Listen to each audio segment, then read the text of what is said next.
Kung gusto mo talagang mas makilala ako, may papagawa ko sa'yo. Diretsong sabi ni Sofia, walang paligoy-ligoy. Bahagyang kumunot ang noo ni Regulus pero ngumiti rin. Sure. What is it? Tumingin ito sa kanya ng diretso. Seryoso, walang bakas ng biro. I want you to find my son. Matagal na siyang nawawala sa akin. Natigilan si Regulus. Hindi niya inaasahan ng ganoong kondisyon, ngunit sa halip na umatras, mas lalo lang siyang naintriga. Find your son?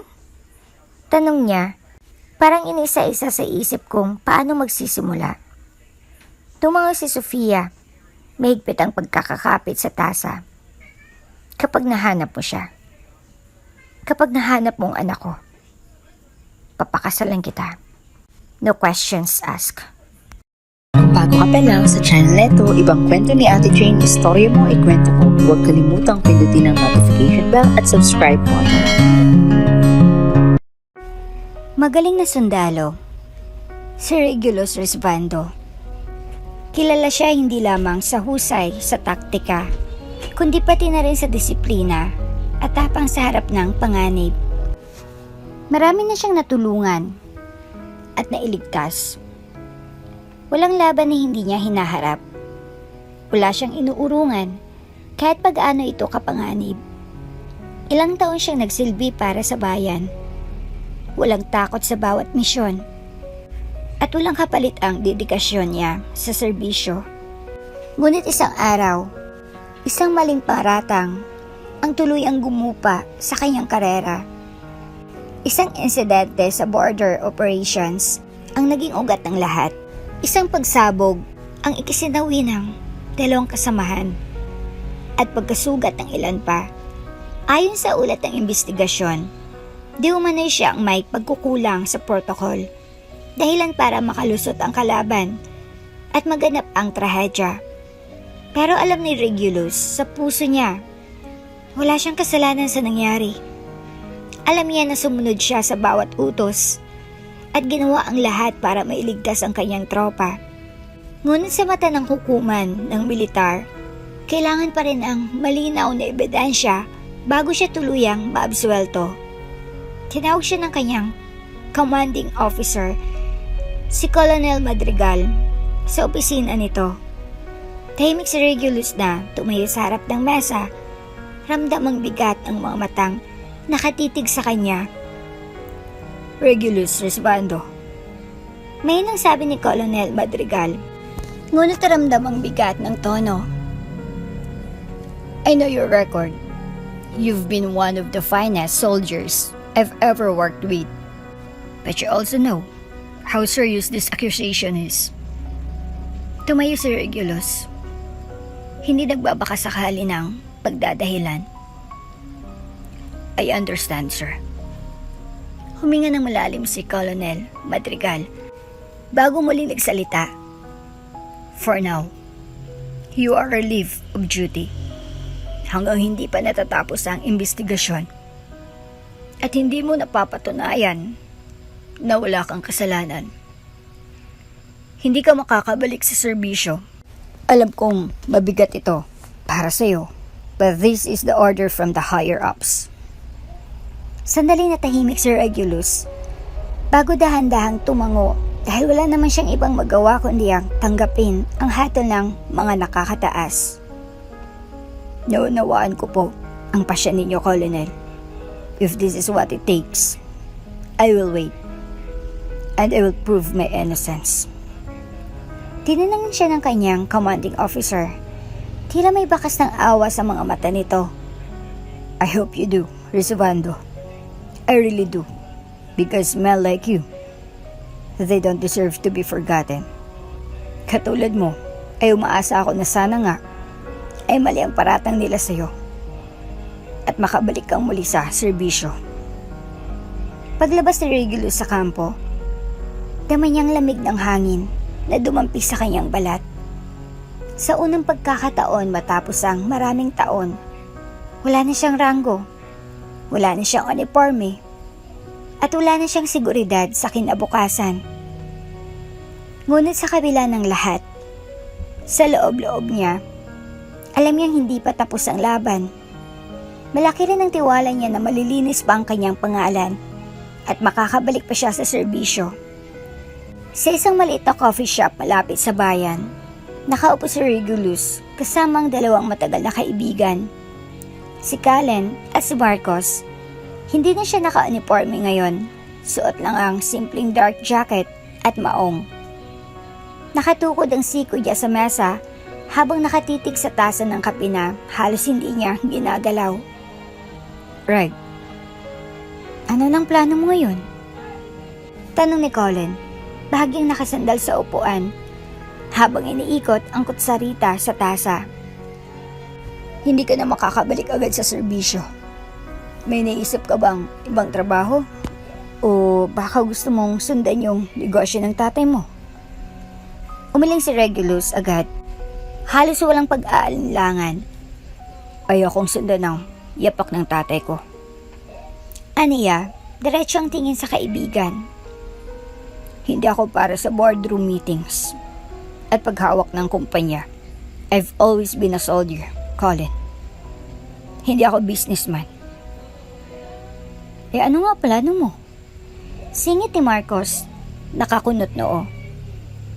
Napabuntong hininga si Regulus. To be honest, hindi ko pa alam. Pero ang sigurado ako, gagawin ko ang lahat para mapatunayan sa lahat na wala akong kinalaman sa nangyari. I am innocent and I will prove it. Nagkatinginan sina Colin at Marcos para nilang ramdamang bigat ng tono niya. Pinaglaro ni Regulus ang tasa ng kape bago nagpatuloy. Tinawit lang ako ng sarili kong katrabaho. Alam ko na matagal na siyang sangkot sa katiwalian. Pero imbis na siyang mahulog, ako ang ginawang mukha ng problema. At ngayon, lahat iniisip na ako ang may kasalanan. May ebidensya ka ba laban sa kanya? Tanong ni Colin, seryoso na ang tono. Wala pa. Pero hahanapin ko. Hindi ako titigil hanggat hindi ko nabubura itong mancha sa pangalan ko. Matatag na sagot ni Regulus. Tahimik silang tatlo sa sumunod na sandali. Tanging tunog lang ng mahina at tuloy-tuloy na ulan sa labas. Sa loob-loob ni Regulus, alam niyang mahaba at delikado ang landas na tatahakin niya. Pero kung ito lang ang paraan para may ibalik ang dangal niya, handa siyang sumabak ulit sa laban. Pagka-uwi ni Regulus sa kanilang malaking bahay sa San Marcelino Heights, sinalubong siya ng malamig na simoy ng gabi at pamilyar na bango ng nilulutong adobo sa kusina. Pagpasok niya sa sala, naroon ang kanyang ama at ina, nakaupo sa malalambot na armchair habang nagkakape. Regulus. Tawag ng kanyang ama, si Don Severino Risbando, isang lalaki may presensyang otoridad kahit hindi nagsasalita. Kilalang-kilala ang kanyang ama sa larangan ng negosyo at marami nga ang mga naghihinayang na hindi siya sumunod sa yapak ng kanyang ama. Maupo ka. Utos nito. Umupo si Regulus sa kabilang sofa, nag-aabang kung anong seryosong usapan na naman ang sasalubong sa kanya. Ngumiti ang kanyang ina, si Doña Carmela, na katulad ng kanyang amay, kilala rin ang pangalan sa negosyo dahil nagmula rin ito sa angka ng mga negosyante. Ang ngiti ng kanyang ina ay tila ba may kasamang ipahiwatig. Anak, ngayong wala ka muna sa serbisyo, bakit hindi mo gamitin ang oras at pagkakataon na ito para maghanap ng asawa, yung babaeng magiging katuwang mo sa buhay? Napakunot noo si Regulus. Mom. Mahina niyang tugon. Parang gusto niya nang putulin agad ang usapan. Palagi na lang kasi siyang pinipilit ng mga magulang niya na mag-asawa na raw para magkaroon na sila ng apo na maaring magmana sa kanilang mga negosyo dahil sa walang balak sa Regulus na sundan ang kanilang mga yapak. Sumabat ang kanyang ama. Diretso at walang paligoy-ligoy. Hindi ka na bumabata, iyo. Lahat ng tao sa edad mo ay may pamilya na. Ang mga kaibigan mo ay may kanya-kanya ng mga pamilya. May mga anak na rin sila. Ikaw, puro trabaho at panganib lang ang iniisip mo noon. Ngayon, may pagkakataon ka ng magpahinga at maglagay ng direksyon sa personal mong buhay. Tumango ang kanyang ina at nagdagdag pa ng dahilan. At isa pa, gusto na naming makita ang apo namin habang kaya pa naming maglaro at mag-alaga. Ayokong dumating ang panahon na matanda na kami at hindi man lang namin naranasang makita kang masaya kasamang pamilya mo. Napabuntong hininga ng malalim si Regulus. Tumagilid ang ulo at tinitigan ang sahig. Alam niyang walang laban sa dalawang ito, lalo na kapag sabay silang humihiling. Sure. Napipilitan ngunit may bahid ng biro ang tono niya. Maghahanap na ako ng mapapangasawa. Parang mga batang natuwa ang kanyang ama't ina. Nagkatinginan sila at sabay na ngumiti. Tila ba nanalo sa isang mahabang laban. Ay, salamat naman anak. Tuwang-tuwa na wika ni Doña Carmela. Halos kumislap ang mga mata. Makikialam na rin kami ha? Tutulungan ka naming maghanap. Napailing na lang si Regulus. Alam niyang sa simula pa lang, wala na siyang kaula sa plano ng kanyang mga magulang na kulang na lang ay pagkasundo na siya ng kasal. Pagkatapos ng masayang reaksyon ng kanyang mga magulang, nanatili lang na nakaupo si Regulus. Nakatingin sa kanila, ngunit malayo ang isip. Ang totoo, wala naman talaga sa plano niya na maghanap ng asawa. Hindi yun ang prioridad niya ngayon. Ang tanging nais niya lamang ay malinis ang kanyang pangalan, mapatunayan sa lahat na wala siyang kinalaman sa katiwalian na idinawit sa kanya, at makabalik sa isang tahimik at marangal na buhay. At noon pa manay, wala talaga sa isip niya ang pagpapamilya dahil nga ang priority niya lamang noon ay ang kanyang trabaho. Ngunit hindi niya alam na magbabago ang takbo ng lahat dahil sa isang gabi. Isang kaibigan ang nagyayang lumabas para kahit papaano ay makalimot siya sa mga mabibigat na iniisip. Napadpad sila sa isang kilalang club sa syudad. Matao, maingay, at puno ng liwanag mula sa umiikot na ilaw sa kisame. At doon, unang beses niyang nakita ang babaeng nagbabago sa kanyang mga plano sa buhay. Nasa gitna ito ng mainit na pagtatalo. Umas tamang sabihing pakikipag-away sa isang lalaking halatang lasing at pilit na kinukuha ang numero ng babae. Matapang ang babaeng ito. Walang takot na tinulak palayo ang lalaki at diretsong sinabi rito na huwag itong gagalawin. Para bang tumigil ang paligid para kay Regulus sa sandaling iyon. Sa unang beses mula nang masangkot siya sa iskandalo, may ibang bagay na umagaw sa kanyang atensyon. Umas tamang sabihin, may ibang tao na umagaw sa kanyang puso. Hindi niya maipaliwanag, pero may kakaiba sa presensya ng babaeng iyon. Ang paraan ng pagkakatitig nito sa kaaway, ang kumpiyansa sa sarili, at ang hindi batitinag na tapang, nabihag agad nito ang puso ni Regulus. At aaminin niya sa kanyang sarili sa gabing iyon. Ang babaeng iyon ang kauna-unahang babaeng bumihag sa kanyang puso at bumukaw ng kanyang interes. Marami ng mga babaeng dumaan sa kanyang buhay, ngunit ito lamang talaga ang nagtatanging pumukaw sa natutulog niyang puso. Bago pa man lumala ang sitwasyon, mabilis nang lumapit si Regulus. Hindi siya nag-aksaya ng oras at tinago niya sa kanyang likod ang babae. Saka tumingin ng malamig sa nangungulit. She's my wife. Huwag mo siyang guguluhin. Mariin niyang sabi, puno ng otoridad ang boses. Napatigil naman ang lalaki. Bagyang nagulat at nakadama ng pagkasindak. At wala nang nagawa kundi umalis. Marahil ay takot sa presensyang dala ni Regulus. Nang mawala ang gulo, hinarap niya ang babae at bahagyang umiti. Safe ka na. Wika niya. Inaasa na kahit papaano ay magpapasalamat ito. Ngunit imbis na makita ang pasasalamat sa mga mata nito, malamig at matalim, natingin lamang ay isinukli ni Sofia. Parang sinasabi ng titig nito na pare-pareho lang ang mga lalaki.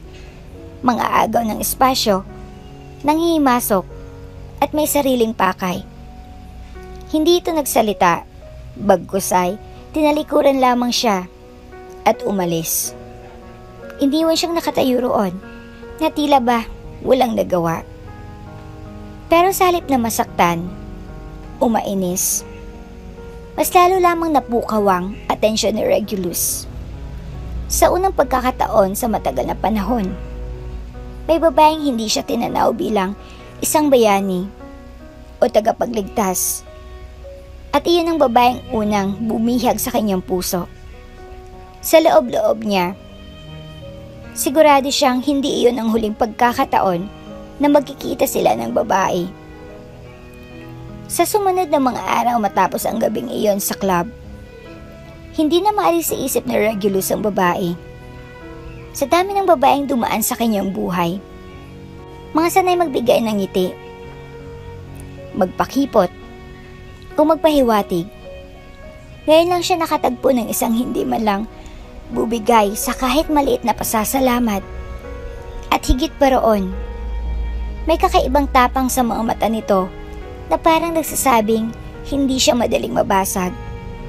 Bihira lang may isang babae ang makakuha ng atensyon niya.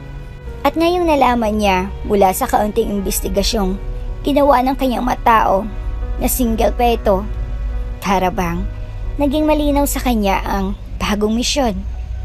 Hanapin at mapasa kanya si Sofia. Sa puntong iyon, tila isinantabi niya ang orihinal na plano. Ang linisin ng kanyang pangalan mula sa mga maling akusasyon. May mga nag-iimbestiga naman para malinis ang kanyang pangalan. At saka isa pa ay alam din ni Regulus na malinis ang kanyang intensyon. Na isa siyang inosente at walang maling ginawa. Pasasaan pa at lalabas din ang katotohanan tungkol doon. Isang hapon, sa isang tahimik na cafe na paborito raw ni Sofia, muling nag-cross ang kanilang landas. Regulus came prepared. Maayos ang bihis. Formal pero hindi nakaka-intimidate. Umupo siya sa harap ni Sofia na noon ay abala sa paghalo ng kape. Hindi na siya nag-aksaya ng sandali. At agad niyang pinagtapat dito ang kanyang intensyon. At tila ba hindi naman ikinagulat ni Sofia ang tungkol doon. Marahil dahil na rin na hindi lang siya ang unang nagtapat dito. Kung gusto mo lang talagang mas makilala ako, may papagawa ko sa'yo. Diretsong sabi ni Sofia. Walang paligoy-ligoy. Bahagyang kumunot ang noo ni Regulus pero ngumiti rin. Sure, what is it? Tumingin ito sa kanya ng diretso. Seryoso. Walang bakas ng biro. I want you to find my son. Matagal na siya nawawala sa akin. Natigilan si Regulus. Hindi niya inaasahan ang ganoong kondisyon. Ngunit sa halip na umatras, mas lalo lang siyang naintriga. Find your son? Tanong niya, parang inisa-isa pa sa isip kung paano magsisimula. Tumango si Sofia. Mahigpit ang pagkakakapit sa tasa. Kapag nahanap mo siya, kapag nahanap mo ang anak ko, papakasalan kita. No questions asked. Para bang isang matinding hamon ang ibinato sa kanya. At kilala niya ang sarili. Hindi siya sumusuko kapag may target. At higit sa lahat, ito ang kauna-unahang pagkakataon na ang premyo ay hindi pera, rango, posisyon at hindi rin kapangyarihan, kundi ang puso ng babaeng gustong-gusto niya. Hindi siya nagdalawang isip. Alright, Sofia. I'll do it. I'll find your son. no matter what it takes. Kapag naibalik ko siya sa'yo, magpapakasal tayo. Bahagyang tumas ang kilay nito. Uaray sinusukat kung gaano siya kaseryoso. We'll see, Mr. Risbando. We'll see. At magmula ng araw na iyon ay nagsimula ang bago niyang misyon. Ngunit sa pagkakataon na ito ay hindi muna para sa bayan, kundi para muna sa kanyang puso, sa kanyang sarili. Sa susunod nilang pagkikita, sa isang tahimik na cafe na pinili ni Sofia, nakaupo silang dalawa sa isang sulok, malayo sa ingay at tingin ng ibang tao. Sa harap nila ay 2 tasa ng kape na halos hindi nagagalaw at isang brown envelope na mahigit hawak-hawak ni Sofia. Kita sa mukha nito ang pag-aalinlangan at bigat ng damdamin bago nito dahan-dahang binuksan ng sobre. Inilabas ni Sofia ang isang litrato at iniabot kay Regulus. Tiningnan niya naman ang larawan. Isang batang lalaki. May malaanghel ng ngiti at magagandang mga mata. This is my son. His name is Michael Jones Hernandez. May hinangon at patatag na sabi ni Sofia. 6 years old and he's been missing for almost 5 months now. Tapakunot ang noo ni Regulus habang hawak ang litrato. Pinagmamasdan ang inosenteng mukha ng bata. What happened? Bakit siya nawala? Tanong niya. Huminga ng malalim si Sofia. Parang nag-iipon ng lakas ng loob. 3 years na kaming divorce ng asawa ko. We were co-parenting kaso. One day, while the kid was with his father, napabayaan siya ng yaya niya habang ang kanyang amay abala sa meeting nito. Napalunok siya. Nangingilid na ang luha. Hanggang ngayon, ay wala pa ring lead kung nasan siya. Wala rin kaming ideya kung sino nga bang dumukot sa anak ko at kung anong kailangan nila. Napatigil sandali si Sofia. Saka muli nagsalita. Makasang lungkot sa mga mata at tinig nitong nanginginig. Ginawa ko ng lahat. Regulus, lahat ng paraan na alam ko para maibalik sa akin ang anak ko, ay ginawa ko na. I contacted the government, used every connection I had, but still, nothing. Some people tell me, baka patay na siya. Kumibot ang labi nito. Pigil ang pag-iyak. Pero I don't believe that. Hindi ako naniniwala. I know he's still alive. Somewhere out there. Dinukot lang siya at itinago. Nakasandal si Regulus sa upuan. Mariing nakatingin sa babae. Kita niyang desperasyon at pagmamahal sa bawat salitang binibitawan nito. So, you want me to find him? Tanong niya ng mababang boses. Tumango si Sofia. Yes. If you really like me, help me find my son. Kapag nahanap mo siya, I'll marry you. May isa akong salita. Hindi nag-atubili si Regulus. Walang alinlangan sa tono niya. Tutulungan kitang hanapin siya. Gagawin ko lahat ng kaya ko. Napatingin si Sofia sa kanya. Halatang di makapaniwala sa determinasyon na nakita sa mga mata niya. Are you sure? This won't be easy. Bahagyang ngumiti si Regulus. Hawak pa rin ang litrato ng bata. I'm sure. This is not just about winning you over anymore. It's about helping you bring your son back home. I promise. I'll do everything to find him. At sa sandaling iyon, alam ni Sofia na may isang taong handang sumuong sa panganib para sa kanya at sa anak niya. Ngunit para kay Regulus, higit pa sa hamon ang tinanggap niya. Pagkatapos ng huling pag-uusap nila ni Sofia, hindi na inaksaya ni Regulus ang oras. Agad siyang kumilos para hanapin ang anak nito. Ginamit niyang sarili niyang mga koneksyon at humingi rin siya ng tulong sa pinaka pinagkakatiwalaan niyang tao. Ang kanyang head sa organisasyon na matagal nang tumutulong sa kanya para linisin ang pangalan niya. Sa loob ng isang pribadong opisina, nakaupo si Regulus sa tapat ng desk ng kanyang head officer na matagal na ring kaibigan ng kanilang pamilya. Tahimik itong nagbabasa ng ilang dokumento nang bigla niyang banggitin ang tungkol sa bata. Sir, Panimula ni Regulus, bagyang seryoso ang tono. kailangan ko ang tulong mo. May papahanap ako sa'yo. Importante. Hindi agad nag-angat ang tingin ang head niya, pero kita sa pagtaas ng kilay nito na nagulat sa sinabi niya. I thought your main priority is clearing your name. Why are you suddenly asking me to find a kid? Sumandal si Regulus sa upuan, saka tiningnan nito ng diretso. I'm still working on clearing my name, sir.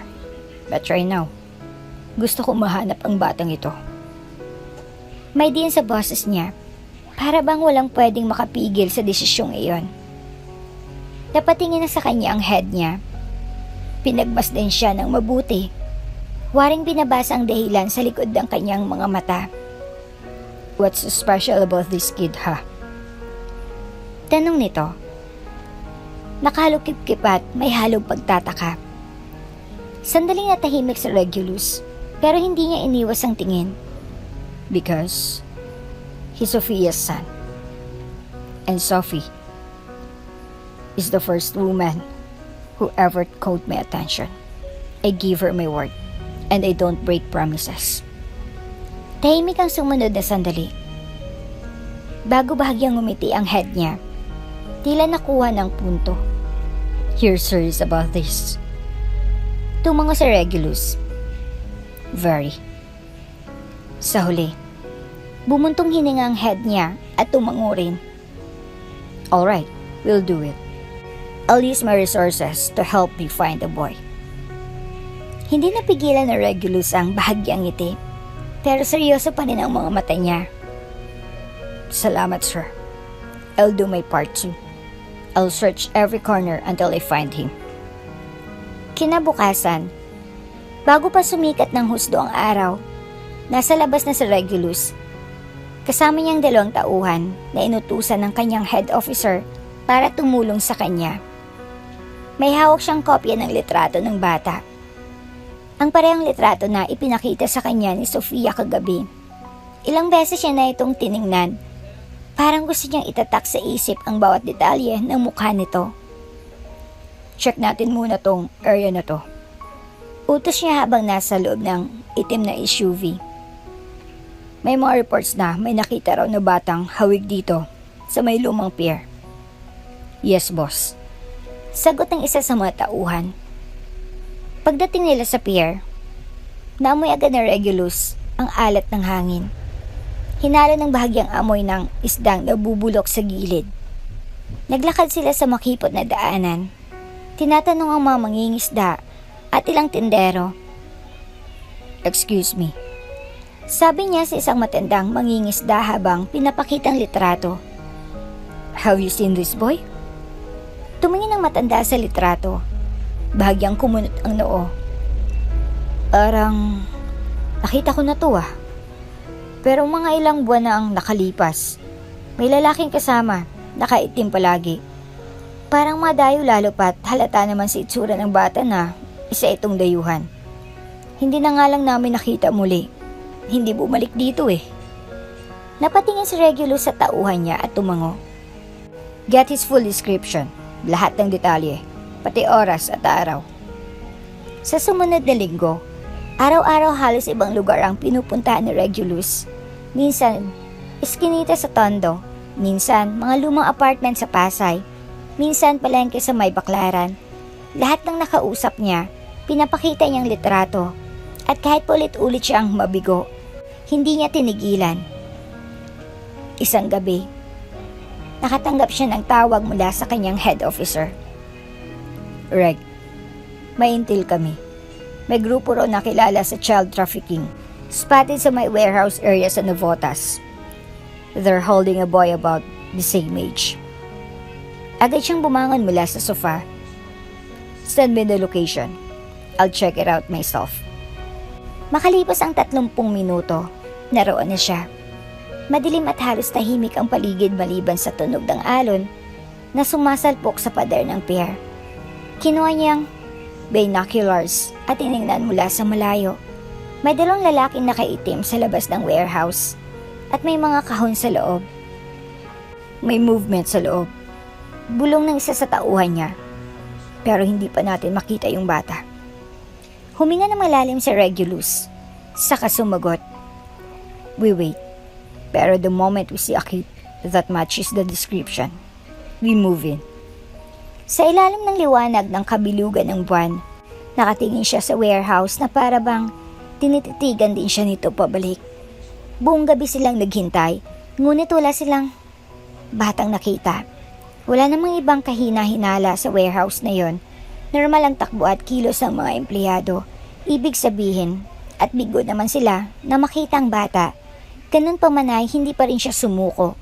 Ang lahat ng lead ay pinupuntahan niya. Dumating si Regulus at ang kanyang team sa Novotas pasado 10:00 ng gabi. Tahimik ang paligid. Tinutok niya ang binoculars sa lumang building na sinabing kinahinala. Kita niyang 4 na bantay ng mga armado. Paminsan-minsan ay nag-uusap habang umiinom mula sa plastic na baso. Positions. Utos niya sa radio. Lumabas ang 2 tauhan niya. Kumalat sa magkabilang gilid para makakuha ng advantage. Mula sa sulok ng gusali, may bahagyang liwanag na sumisilip sa siwang ng pinto. Doon niya nakita ang anino ng maliliit na katawan. Mga bata, nakatali ang kamay, nakasalampak sa sahig. May ilan na tila umiiyak, pero sinasaway ng lalaki nakabantay sa loob. Humigpit ang kapit niya sa hawakan ng baril. Confirm. Kids are here. On my mark. Bumilang siya sa kanyang isipan. 1, 2. Pagsapit ng bilang 3, sinipa ni Regulus ang lumang pintuan. Sabay sumugod ang team niya. Down! Police! Sigaw ng isa niyang kasama. Nagkagulo sa loob. Ang 2 bantay sa labas ay agad na dinisarmahan. Yung nasa loob, pilit pa rin nagtatago sa likod ng mga kahong habang nagpapaputok. Pero wala itong nagawa ng makorner ng isa sa mga tauhan na Regulus. Clear! Sigaw ng isang kasama. Agad tumakbo sa Regulus sa mga bata. Kinalaga ng mga tali gamit ang kanyang kutsilyo. Ligtas na kayo ngayon. Mahina niyang sabi. Isa-isa niyang tinulungan tumayo ang mga ito. Habang isa niyang kasama ay tinatawagan ng social services at medical team. Sa gitna ng kaguluhan, mabilis niyang sinuri ang mga mukha. Lalaki, babae, iba't ibang edad, pero wala na isang kamukha ng bata sa litrato. Nang malaman ito ng kanyang head officer, personal na ito mismo ang pumunta kasama ang mga otoridad para makiiwas sa issues. Kapag nalaman na involved si Regulus dito, lalo pat pansamantalang wala muna siya sa serbisyo. Lumapit sa kanyang head officer na si General Isidro. Anak ni Sofia, narito ba siya? Umiling si Regulus. Wala siya rito. Pero at least, these kids are safe now. Tumingin si General Isidro at tumango. This is still a win, Regulus. Habang dinadala palabas ang mga bata at isinasakay sa rescue van, sumulyap si Regulus sa madilim na daan. Saan niya kaya mahanap si Mikael? Sa totoo lang ay, naawa siya para kay Sofia na ang gusto lang ay makasama muli ang anak. Pagkatapos ng raid sa Devotas, dumiretso sa Regulus sa malaking bahay ni Sofia. Pagbukas ng pinto, agad siyang sinalubong ng babae. Halatang nag-aalala. Kumusta? Nahanap po ba si Mikael? Halos pabulong pero puno ng pag-asa ang boses ni Sofia. Sadali siyang tumingin sa sahig bago sumagot. Sofia, wala siya roon. Humugot siya ng malalim na buntong hininga. I'm sorry. Ginawa namin lahat. Pero wala si Mikael sa lugar na yun. Tinanong din namin ang mga bata na na-rescue at ang sabi nila, wala raw silang matandaan na batang dinukot na kamukha ni Mikael. Bahagyang lumungkot ang mukha ni Sofia, pero tumango ito at pinilit ngumiti.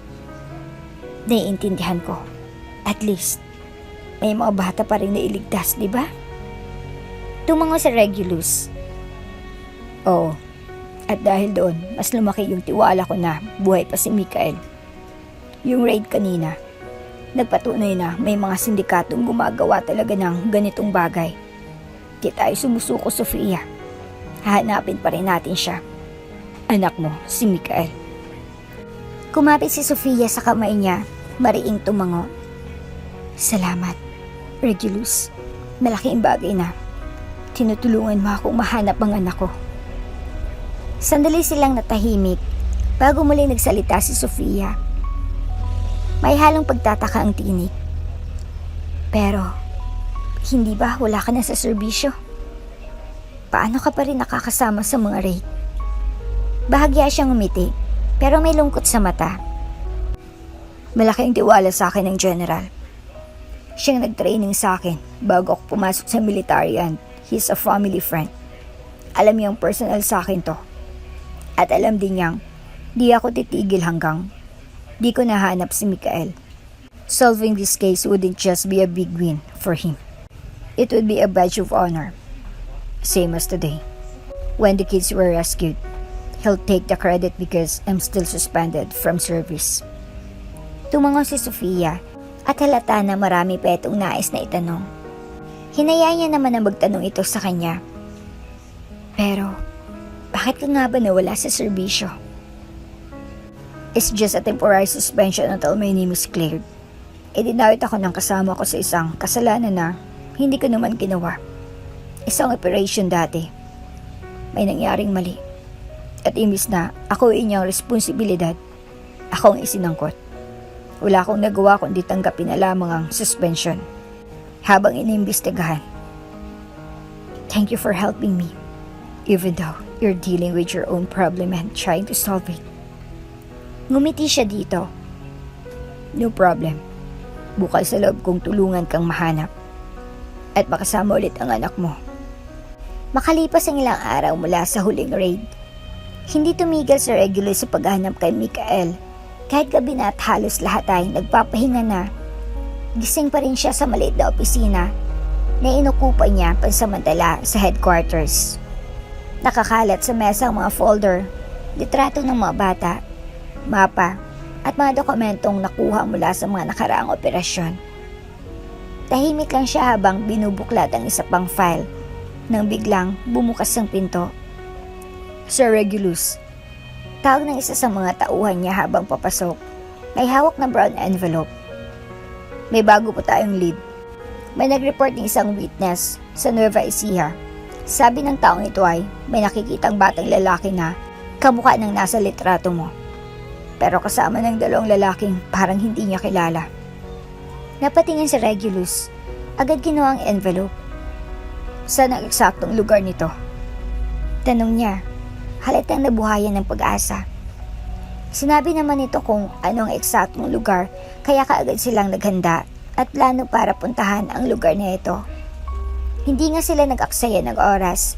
Matapos mabuo ang plano, ay agad silang lumipad papunta sa Nueva Ecija. Ang may alat ng hangin mula sa dagat na hinaluan ng amoy ng basura. Tahimik si Regulus at ang apat na kasama na sumusunod sa direksyon ng witness. Pagdating nila sa isang lumang apartment building, agad niyang napansin ng isang unit na may nakasabit na makapal na kortina. Diyan daw nila dinadala yung bata. Bulong ng isa sa kasama niya. Kumunot ang noo ng Regulus. Sumenyas na maganda. Dahan-dahan nilang nilapitan ang pinto. Pagkatok niya, walang sumagot. Pero bago pa man siya makatawag ulit, may narinig silang yabag sa loob. Mabilis. Parang nagmamadali. Sumenyas siya sa kasama na buksan ng pinto. Pagpasok nila, mabilis na tumakbo palabas ng bintana ang dalawang lalaki. Agad tumalon si Regulus sa habol. Sumampa sa bintana at tumalon sa kalye sa ibaba. "Hoy! Tumigil kayo!" Sigaw niya habang hinahabol ang isa. Pero mabilis itong sumakay sa nakahandang motor at tuluyang nakatakas. Bumalik si Regulus sa loob at nakita ang isa sa mga kasama niya na may kasamang 3 batang na iligtas mula sa maliit na kwarto. Wala si Michael sa mga iyon. Mga babaeng naroon, babaeng dinukot para ibenta at mabuti na lamang. At nahanap nila. Napahawak si Regulus sa sentido, halatang frustrated dahil wala pa rin ang hinahanap niya. Pero nang makita niyang ligtas ang mga babae na puno ng pasa ang katawan at takot sa mga mata, may bahagyang ginhawa sa puso niya kasi may nailigtas na naman sila. Natapos mahigit ang 1 buwan na walang tigil sa paghahanap.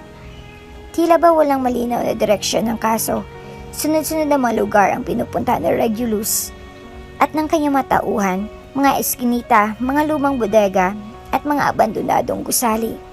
Pero kahit isang bakas ni Michael, ay wala pa rin silang nakukuha. Hanggang isang gabi, habang nasa opisina sa Regulus, pumasok ang isa sa kanyang tauhan. Bitbit ang isang laptop, kita sa mukha nito ang kaba at pananabik. "Sir, may gusto akong ipakita sa iyo." Anito habang inilapag ang laptop sa mesa ni Regulus. Napatingin si Regulus, agad umupo ng tuwid. "Ano yan?" Binuksan ng tauhan ng isang video file. Medyo malabo ang kuha, tila galing sa isang security camera, pero malinaw ang imahe ng ilang batang nakatali at tinatakpan ng mga mata.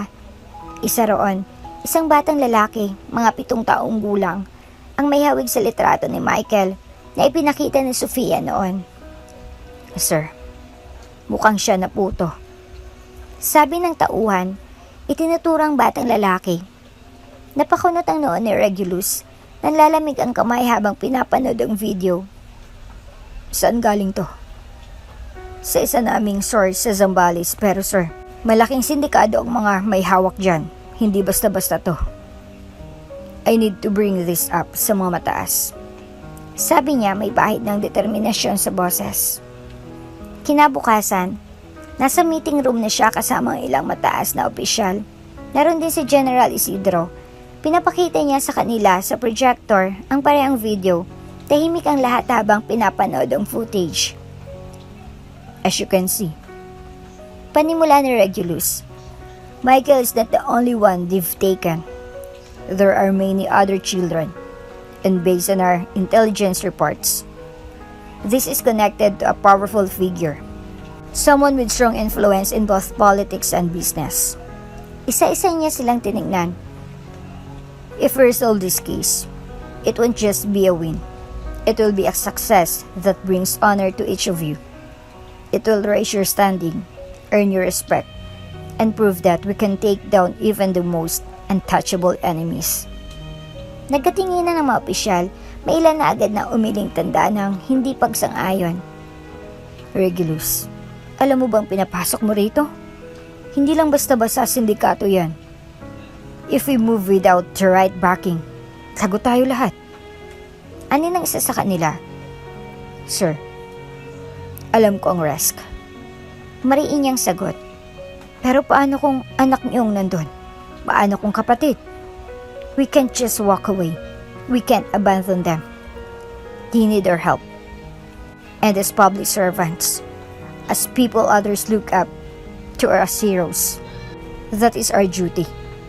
May ilang segundong katahimikan, kita sa mga mukha ng mga nakakataas ang alinlangan. Nanganganib ang buhay nila pati ng kanilang pamilya pag nakialam sila sa ganitong kalaking operasyon. Pero malinaw rin ang tama sa konsyensya nila habang nakikita ang mga batang bihag sa video. Regulus, sambit ng isa pang mataas na opisyal. Alam mo ba kung sino talaga ang may hawak sa kanila?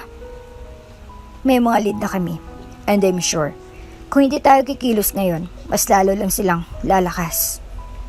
Isa-isa, nagsimulang magpalitan ng tingin ng mga opisyal hanggang sa may isa ang huminga ng malalim at tumango.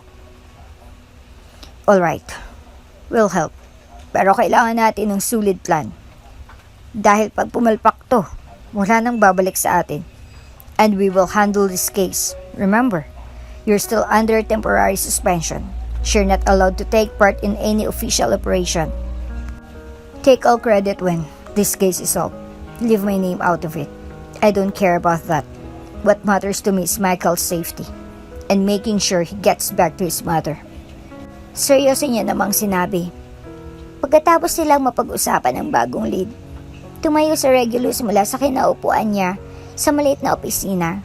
Sa mesa, nakalatag ang mapa ng probinsya kung saan umano dinala si Michael.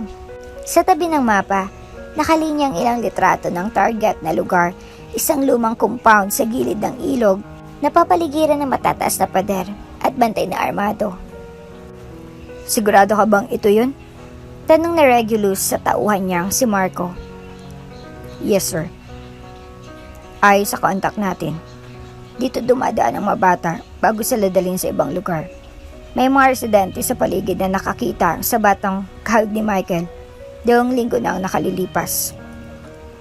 Sagot ni Marco, inilapag ang tablet na may replay ng CCTV footage. Pinanood ni Regulus ang video.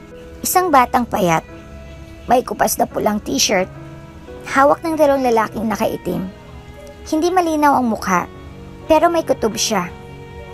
Humugod siya ng lalim na hininga. We don't have much time. Kapag umalis sila rito, baka hindi natin sila mahabol. Sa kabilang gilid ng mesa, pumasok ang boss niya, si Colonel Santiago, dala ang folder. Regulus, this is risky. Malalim ang ugat ng sindikatong to. Kung pumasok ka ng walang maayos na plano, baka hindi lang mga batang mawala. Baka pati buhay mo. Diretsong tumingin si Regulus sa kanya. Sir, kung hindi tayo kikilos ngayon, baka wala nang bukas para sa mga batang yon. Kung malakas sila, mas malakas tayo. And I am not asking permission para sumabak mag-isa. I'm asking for full backup. Tahimik sandali si Santiago. Saka tumango. Alright, you'll have the provincial unit for reinforcement. Pero Regulus, tandaan mo, once we move, wala nang atrasan. Understood, sir. Ilang oras ang ginugol nila sa briefing. Sa malaking mesa sa operations room, nakalatag ang detalyadong plano kung saan papasok ang assault team, saan magbabantay ang sniper units, at kung saan ilalabas ang mga bata kapag nailigtas na. Team Alpha, kayo ang front entry. Utos sa Regulus, tinuturo ang gate sa mapa. Team Bravo, dito sa gilid. Gagamit tayo ng bangka para may access tayo mula sa ilog. Cordon sa paligid. Walang lalabas, walang makakapasok. Sir, paano kung may high profile na tao sa loob? Tanong ng isa. Dalhin natin ang buhay kung maaari. Matigas na sagot ni Regulus. Pero kung babarilin tayo, alam yun ang gagawin. Bago matapos ang meeting, huminto siya at tumingin sa lahat ng miyembro ng operasyon. Listen, hindi lang ito misyon para hulihin ang masasama. This is about saving lives. Every second counts. Kapag may nakita kayong batang hawig kay Michael o kahit sino, iligtas nyo. Prioritize their safety above everything else. Tumango ang lahat. May halong tensyon at determinasyon sa mga mukha nila. Lumabas sa Regulus sa ops room. Dinala ang gear niya, bulletproof vest, sidearm, extra ammo. Tumigil siya sandali sa hallway, sumandal sa pader at bumikit sa isip niya. Malinaw ang imahe ni Sofia at ng batang pinapangarap niyang maibalik sa ina. Madilim pa lang ay nakasakay na sina Regulus at ang kanyang team sa 2 SUV. Kasunod ang isang van na puno ng gamit at armas. Tahimik ang lahat habang tinatahak nila ang mahaba at baku-bakong kalsada papunta sa lugar na binanggit sa lead. Ang tanging maririnig ay ang ugong na makita at paminsang hampas ng hangin sa sasakyan. Sir, tawag ni Dario mula sa passenger seat habang nakatingin sa tablet. May confirmation mula sa contact natin doon sa probinsya. Nakita ro nila yung bata sa compound malapit sa ilog. Guarded yung lugar. At bukang hindi lang siya mag-isa. Napatitig si Regulus sa side mirror.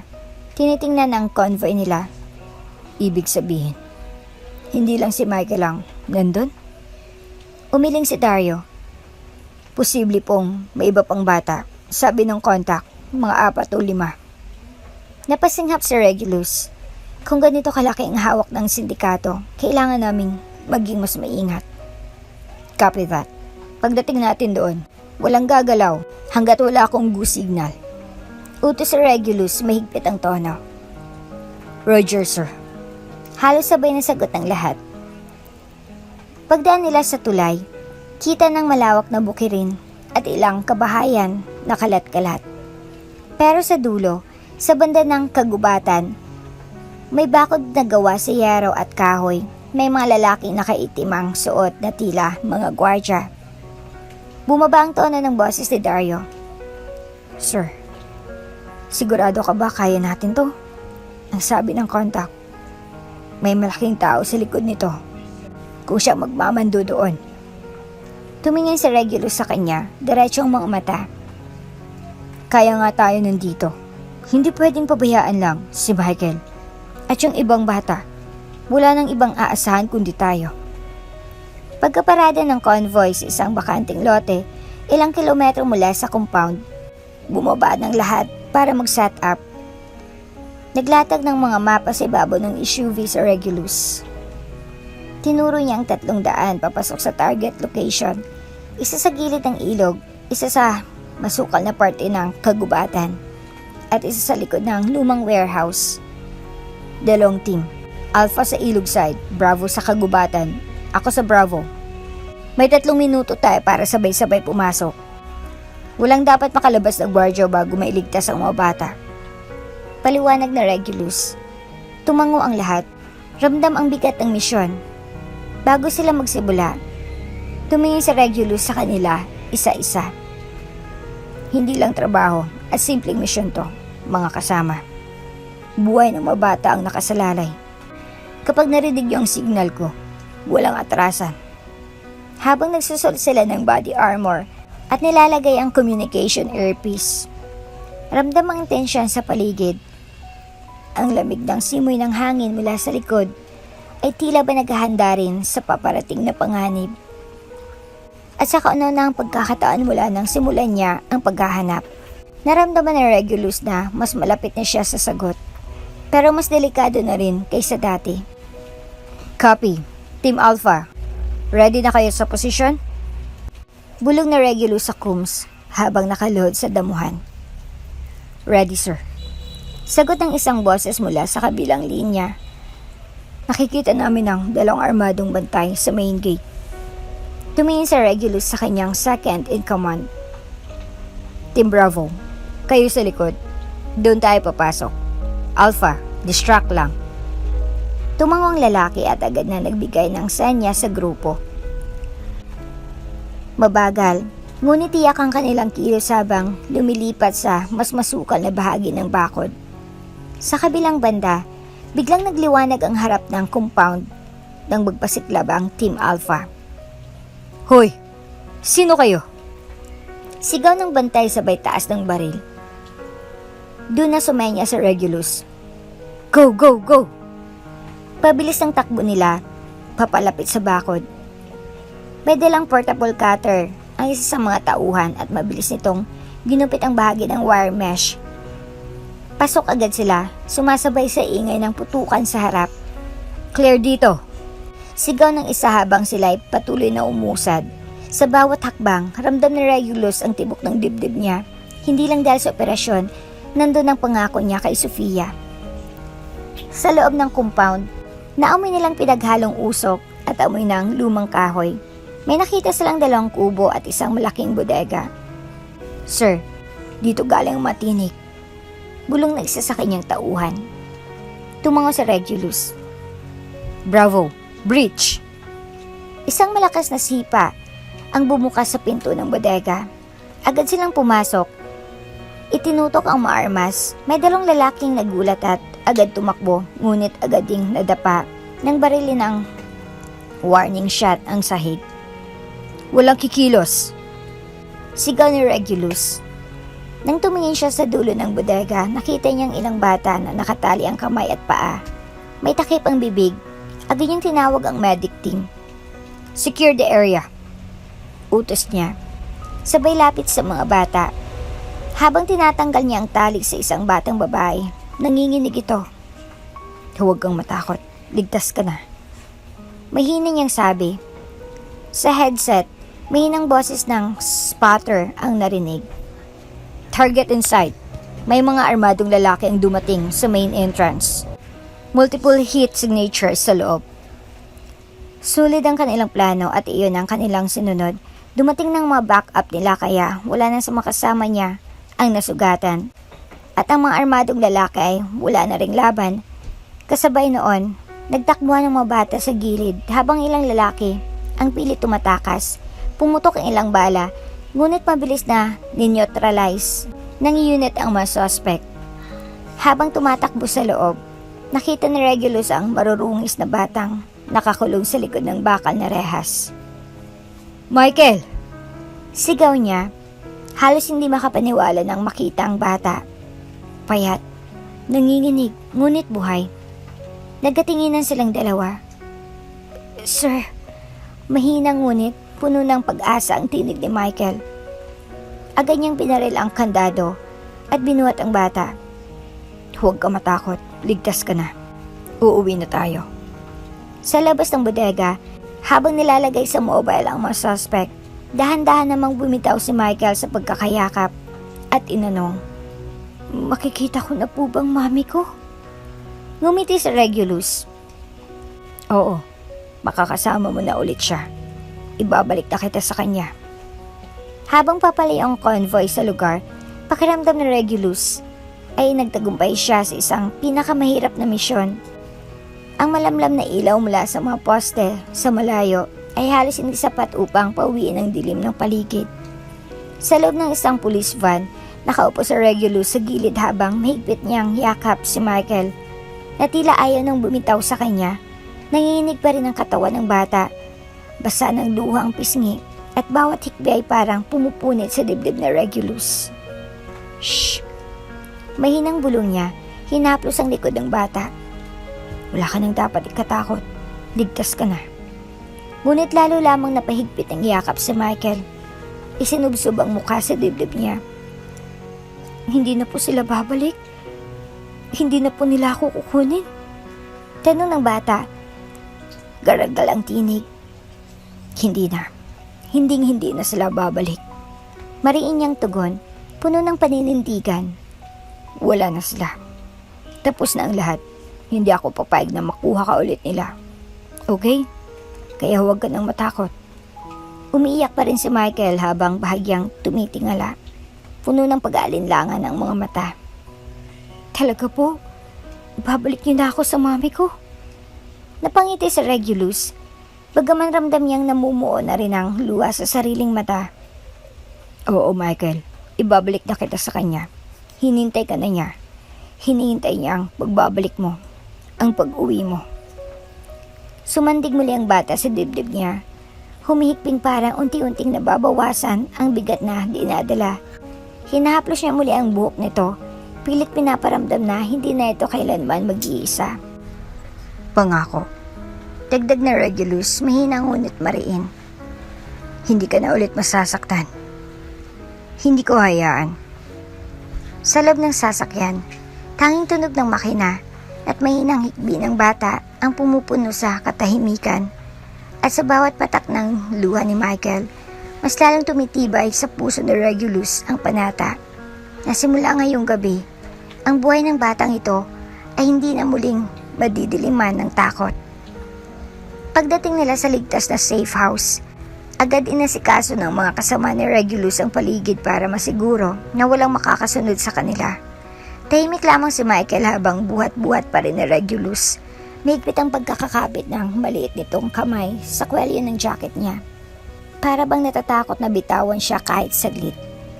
Dahan-dahan itong ibinaba ni Regulus sa sofa at umupo sa tabi nito.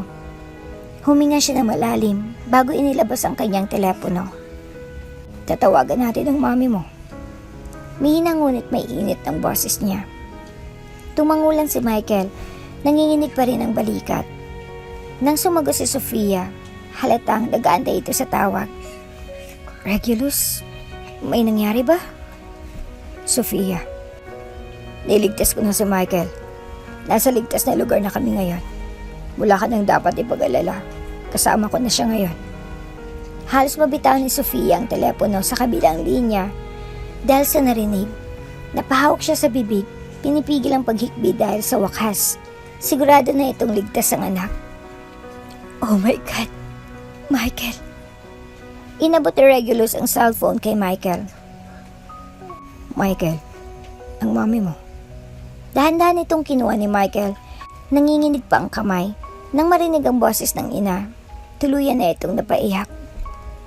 Mami, Mami. Mabilis ding bumigay si Sofia sa emosyon. Anak, Mommy's here. Oh God, I missed you so much. I'm glad you're safe. Thank God. Umiiyak lang si Michael. Mahigpit na hawak ang telepono na para bang baka mawala ulit ang mami nito. Nagsalita sa Regulus. Bukas, lilipad agad kami pabalik ng Maynila. Magkakasama na kayong dalawa. Wala ka nang dapat ikabahala. Nasa pangangalaga ko na si Michael. Muling sumingot si Sofia. Pilit pinapakalmang sarili. Regulus, thank you. Hindi ko alam kung paano ko mababayaran ang ginawa mo. Thank you for bringing my son back to me. Sandaling tumingin sa Regulus kay Michael, na ngayon ay nakasandal sa balikat niya habang hawak pa rin ang cellphone. You don't need to thank me, Sofia. Aniya't hinaplos ang buhok ni Michael. Di nagtagal ay nagpaalam na rin siya dito at tinulungan niyang bata na mag-shower at magpalit ng damit dahil masyado itong madungis kanina at para na rin makapagpahinga. Dahil bukas ay maaga pa silang aalis. Tahimik na tinitingnan na Regulus ang bata habang ang maliit nitong mga kamay ay maigpit na nakakapit sa kumot na para bang iyon lang ang sandata nito laban sa takot. Sa bawat segundo, kita niya kung gaano kalalim ang sugat na iniwan ng mga nakaraang araw sa puso't isipan ng bata. Lumapit siya, dahan-dahan, para hindi mabigla ang bata. Hindi ka pa rin ba makatulog? Mahinang tanong ni Regulus. Umiling si Michael at napasinghot. Takot pa rin po ako. Baka kunin nila ulit ako.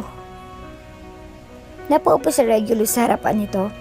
Inilagay ang kamay sa balikat ng bata at marahang tinapik ito. Wala ka nang dapat ikatakot, Michael. Ligtas ka na ngayon. Nandito ako. At hindi ko hayaan na masaktan ka ulit. Ngunit imbis na humiga, umiling lang ang bata at tumingin sa kanya na para bang may gustong sabihin pero nag-aalangan. Sir, Reg, pwede po ba? Pwede po bang matulog na lang ako sa tabi niyo? Mahina nitong sabi, halos pabulong. Nanikip ang dibdib ni Regulus sa narinig. Dahil sa maliit na pakiusap na iyon, naramdam niya kung paano kalalim ang takot na bumabalot sa bata at kung gaano kahalaga na may taong mapagkakatiwalaan ito ngayon. Of course, tahimik silang nakahiga ng ilang minuto bago muling nagsalita si Michael, halos pabulong lang. Tito Reg, are you going to be my new daddy?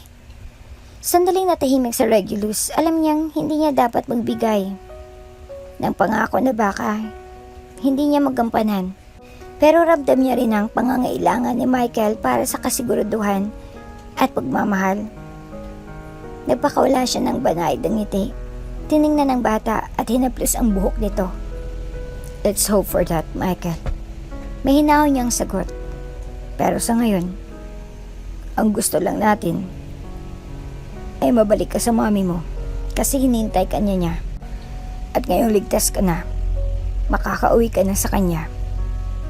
Promise po, makakauwi na po ako sa amin. Promise. Sabi ni Regulus, mariin pero puno ng lambing. Hindi na kita pababayaan. At habang marang hinihima sa Regulus ang likod ni Michael, para makatulog na ito. Unti-unting bumigat ang mga mata ng bata. Kahit may takot pa rin sa puso, mas nangingibabong ngayon ang pakiramdam na ligtas na ito dahil naroon na sa Regulus. Hindi ito iiwan at handang maging sandigan ito sa gitna ng dilim. Palapag ng chopper, agad nang bumugad ang malakas na hampas ng hangin mula sa rotor, na para bang sumasabay sa tibok ng puso ni Sofia. Nakatayo siya roon, nanginginig hindi dahil sa lamig kundi sa matinding kaba at pananabik. Nang bumukas ang pinto ng chopper, unang bumaba sa Regulus. Hawak-hawak ang maliit na kamay ni Michael. Nakayakap pa rin ang bata sa braso ng lalaki. Nakabaon ang mukha sa balikat niya at tila ayaw bimitaw. Pagkakita ni Sofia sa kanila, napatakbo ito palapit sa kanila. Walang pakialam kung madadapa o mabunggo, basta't marating niya lang ang anak niya. Michael! Malakas ngunit nanginginig nitong sigaw. Napalingon ng bata at nang makita ang pamilyar na mukha, namilog ang mga mata nito at bumitaw sa pagkakayakap kay Regulus. Mami! Sigaw nito. Ibinaba naman ni Regulus si Michael na buong bilis tumakbo palapit sa ina nito.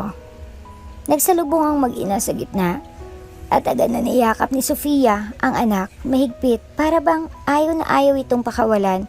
Humagulol si Michael sa dibdib ng kanyang ina at si Sofia naman ay halos mawala ng hininga sa iyak. My baby, oh God, thank you. Sambit nito ng pulit-ulit habang hinahaplos ang likod ng anak. I thought I'd never see you again. Sabi ni Sofia, halos hindi matapos dahil sa hikbi. Mommy, I was so scared. Nanginginig na sabi ni Michael, kumakapit pa lalo sa ina. Ipinikit ni Sofia ang mga mata at hinalikan ang buhok ng anak. No more, anak. No one will hurt you ever again. Mommy's here now. Nasa ilang hakbang lang si Regulus, tahimik na nakamasid sa mag-ina. Kita sa mga mata niya ang ginhawang makita silang magkasama na ulit. Tumingin si Sofia kay Regulus. Punong-puno ng luha ang mga mata. Regulus, I don't even know how to thank you. Sabi nito, nanginginig ang boses. Bahagyang ngumiti si Regulus at tumungo. Basta't ligtas na si Michael. Iyon ang pinakamahalaga. Sabi niya, salamat, sobra. Bulong ni Sofia, migpit pa rin yakap ang anak. Tumango lang si Regulus at sa mga mata niya, may bahagyang bakas ng pangakong hindi na muling mawawala ang bata sa piling ng ina nito. Ngunit dahil nga sa trauma na dinanas ni Michael mula sa pagkadukot, kinakailangan na dali ni Sofia ang anak sa pediatric therapy. Naging maingay din ang pagkakaligtas kay Michael tulad ng inaasahan, nakatanggap ng karangalan sina General Isidro at ilan pang matataas na opisyal lalo pat nagsalita rin ang mga taong nahuli kung sinong kanilang big boss na nasa Senado. Naging laman ng balita ang mag-ina, nagkita na rin ulit si Michael at ang ama nitong masayang-masaya rin sa pagbabalik ng anak. Iyon nga lang, ay di nakausap na Regulus ang ama ng bata dahil wala siya noong sila ay nagkita. Sa loob ng isang maliwanag ngunit tahimik na silid sa Pediatric Therapy Center, nakaupo si Sofia sa tabi ni Michael. Nasa harap nilang isang babaeng nasa late 30s. Nakasuot ng puting coat, may mahinahong boses at malumanay na ekspresyon. Miss Jones? Maingat na simulang sabi ng doktor. Base sa initial na assessment namin, mukhang nakaranas si Michael ng trauma dahil sa nangyari. Nakikita ko ang mga senyales, tulad ng pagiging sobrang tahimik niya, ang biglang pagkatakot kapag may malakas na tunog, at yung tendency niya na kumapit ng mahigpit sa inyo kapag may bagong taong lumalapit. Napatingin si Sofia sa anak. Tahimik lamang si Michael, nakayakap sa stuffed toy na bigay pa ni Regulus na di nito binibitawan mula nang makauwi sila. Will he be okay? Mahinang tanong ni Sofia. May kaba at lungkot sa tinig. Ngumiti ang doktor, bagamat seryoso pa rin ang tono. Yes, but it will take time.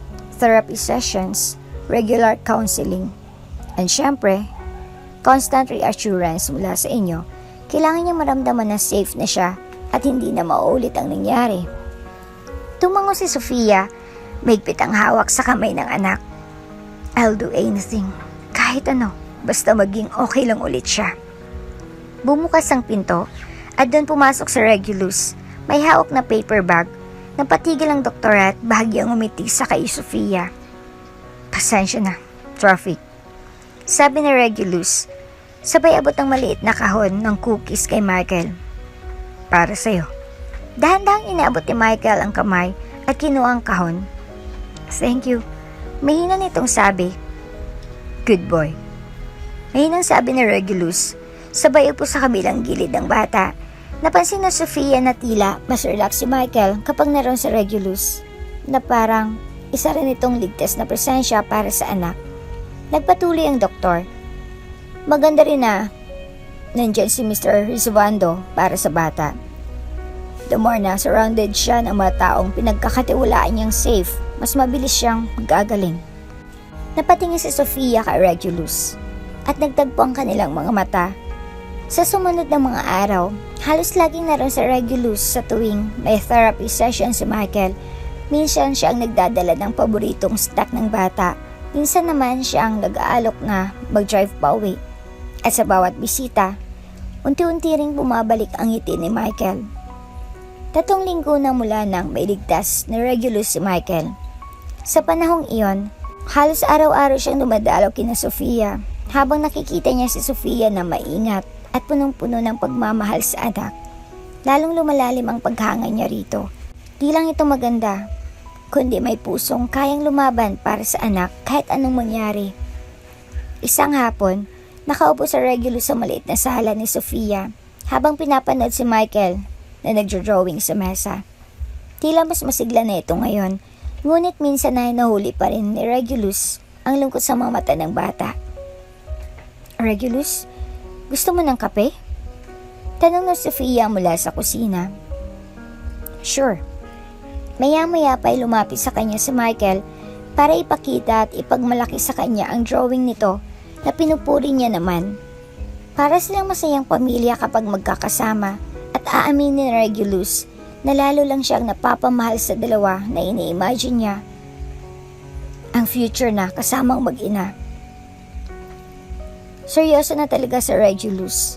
Gusto niyang maging asawa si Sofia at gusto rin na maging ama kay Michael. At kung sakali man, sigurado siya na matatanggap agad sila ng magulang niya dahil sa mayroon na agad silang apo at hindi na nila kailangan maghintay ng matagal. Sa ngayon, tahimik na nakatayo si Regulus sa harap ng pintuan ng opisina ni General Isidro. Kahit ilang taon na siya sa serbisyo, ngayon lang ulit niya naramdaman ang ganitong klaseng kaba, bagya niyang kinatok ang pinto. Come in. Malalim na boses ang tumawag mula sa loob. Pagpasok niya, tumambad sa kanyang opisina na puno ng mga medalya, larawan ng mga operasyon at makapal na mga folder na nakatambak sa lamesa.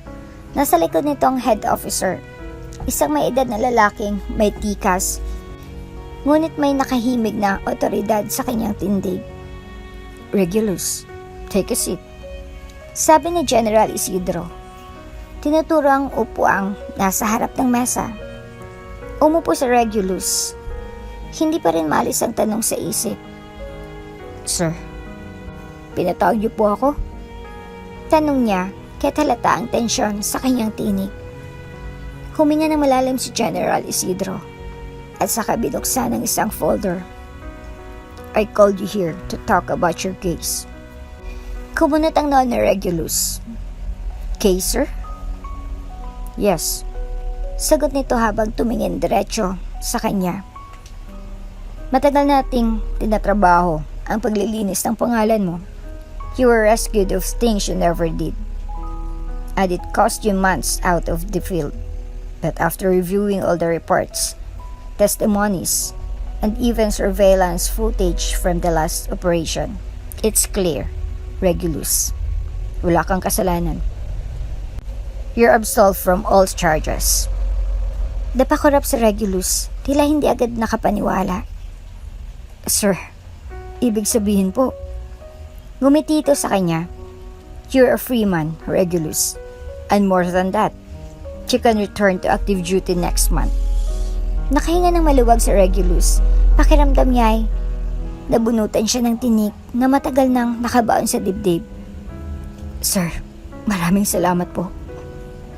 Hindi mo kailangan magpasalamat. Sagot nito, you've always been one of the best. Alam namin na loyal ka sa bayan at sa team mo. This, tinuro nitong folder, is just proof of what we already know. Tumango sa Regulus, ngunit hindi may tago ang ngiti sa labi. Sir, handa na po akong bumalik. Mas handa po kaysa dati. Good. But for now, take the rest of the month. Spend the time with people who matter to you. I'm sure there's someone, or maybe a few, na gusto mong makita. Napangiti lalo si Regulus, at sa isip niya ay agad lumitaw ang imahe ni na Sofia at Michael. Yes, sir. Paglabas niya ng opisina, pakiramdam niya ay mas magaan ang bawat hakbang. Tuluyang malinis na ang kanyang pangalan at mas may dahilan na siyang magpatuloy. Hindi lang para sa tungkulin, kundi para rin sa mataong nagsimulang maging mahalaga sa kanya. Pagkatapos ng meeting sa opisina ng head officer, hindi maipintang saya sa mukha ni Regulus. Sa wakas, matapos ang mahabang panahon ng paghihintay at pagsubok, malinis na ulit ang pangalan niya. Pwede siyang bumalik sa serbisyo bilang sundalo sa susunod na buwan. Habang naglalakad palabas ng kampo, hindi niya mapigilang mapangiti. Finally, makakabalik na ako. Bulong niya sa sarili, damang matinding gaan ng loob. Sa isip niya, isa lang ang gusto niyang puntahan para ibahagi ang balitang ito. Ang bahay ni Sofia. Gusto niyang makita ang reaksyon nito. Ang masilayan ang ngiti nito kapag nalaman na wala nang humahadlang sa pagbabalik niya sa larangan ng matagal niyang himinahal. Pagdating niya sa labas ng bahay, narinig niya agad ang tawanan mula sa loob. Ngunit bago pa siya makapag-doorbell, napatingin siya sa bintana at doon niya nakitang eksenang tila sumuntok sa kanyang dibdib. Si Michael, nakaupo sa kanduan ng isang lalaking matangkad. Nakangiti ng malawak, hawak-hawak nitong mga kamay ng bata habang tinuturuan mag-ayos ng laruan. Sa gilid naman ay si Sofia, nakatawa rin. Pinagmamasdan ng dalawa at kahit sa distansya, kita ni Regulus kung gaano kainit at kasayang eksena. Walang bahid ng takot o lungkot sa mukha ni Michael.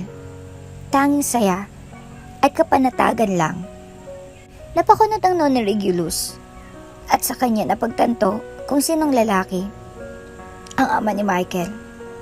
Sa loob-loob niya, may kurot na sumiksik sa puso niya.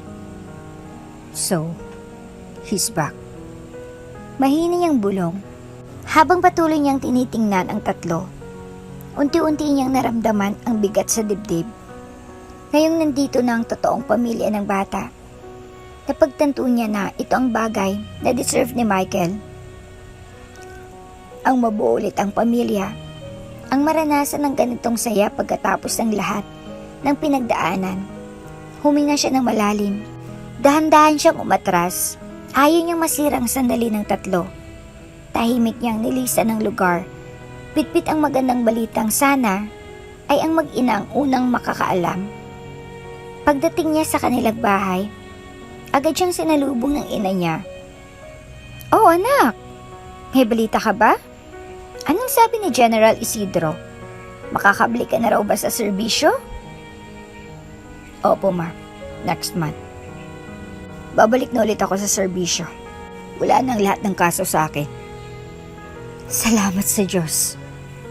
Masayang sabi ng ina, niyakap siya ng mahigpit. Sumunod ang ama niya, may ngiting puno ng pride.